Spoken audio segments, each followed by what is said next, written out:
friends with my wife, Medea Benjamin. She's one of the most awesome people in the world, but I just want to mention for those of you who don't know her, she's the host and executive producer of Democracy Now!, National Daily Independent award-winning news program.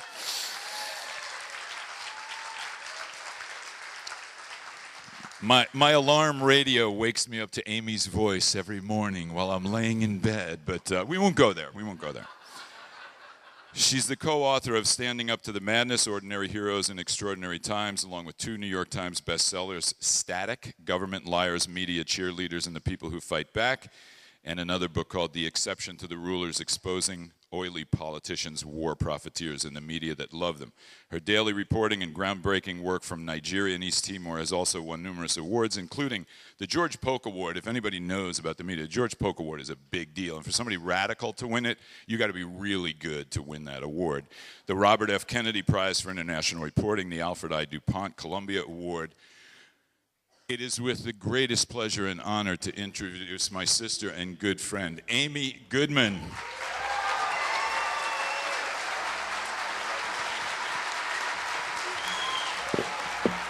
I'll come back at the end to pitch your books. And to say where I'll be. Okay. Sell a lot of books. Okay, good.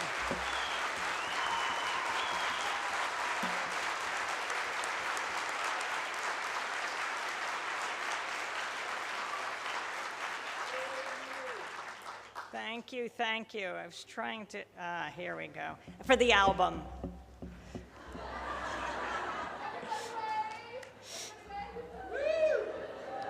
Okay, I wish this, beautiful. Thank you. Well, it is so wonderful to be here. Thank you, Kevin. Thank you to the Greenfest that is ever growing around the country, which is really a remarkable story of hope. I mean, when we're talking about sustainable development, for people to be able to go someplace, a real place, though virtual community is beautiful, and see what people are doing actually in your locale. And I want to add celebrating your community media as newspapers are dying around the country. Local news will be most difficult to get, which is why it's so important to support radio stations like KBCS, your own community radio station here, KSER, Scan Television. It's absolutely critical that we shore up independent media right now. Independent media in a time of these massive crises, global warring, global warming, the global economic meltdown, the lack of access to health care, not just for, and it's not a small number, 40, 50 million Americans who don't have health care, but more than that, who are underinsured.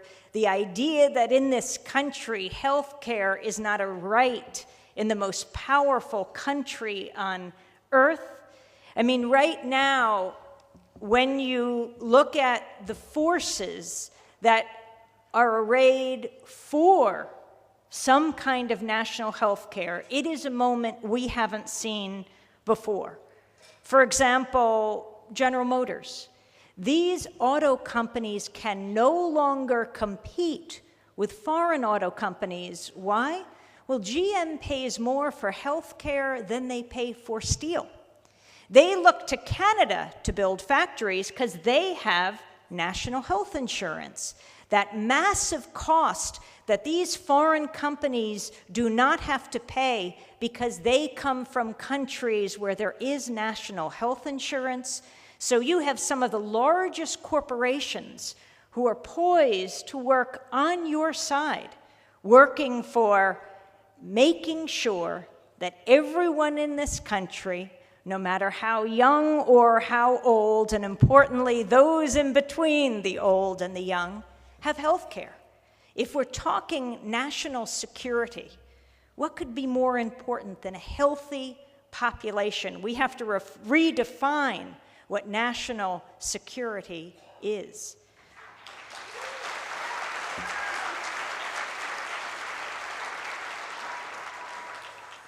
I was just looking at an article by Stephen Brzezinski here at University of Washington. Are the rich making us sick?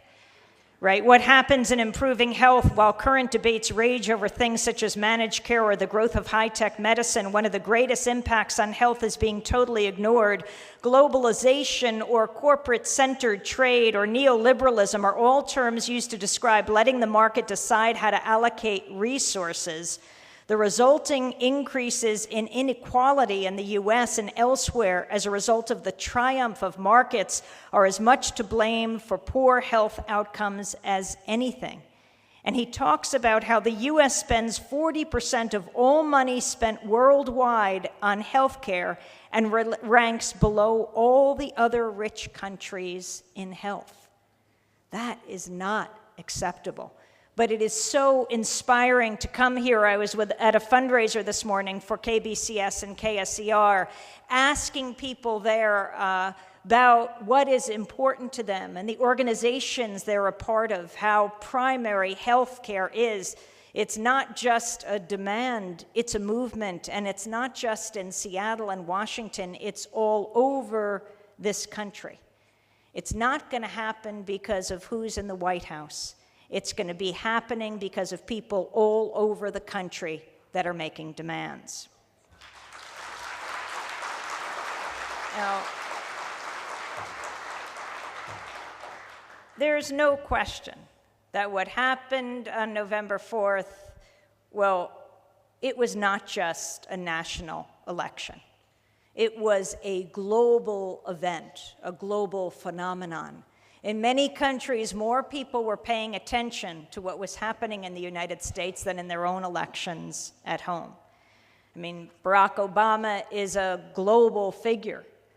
His father, born in Kenya, an African man, his mother, a white woman from Kansas. Obama, born in Hawaii, raised partly in Indonesia, then is raised partly by his maternal grandparents in Hawaii, goes to college in California, then at Columbia in New York, and becomes a community organizer on the south side of Chicago, then becomes the first president of the Harvard Law Review, the first African-American president, goes back to community organizing. A community organizer in the White House. Just think, parents will now be saying to their children, maybe you can be a community organizer too, and you can be president of the United States of America.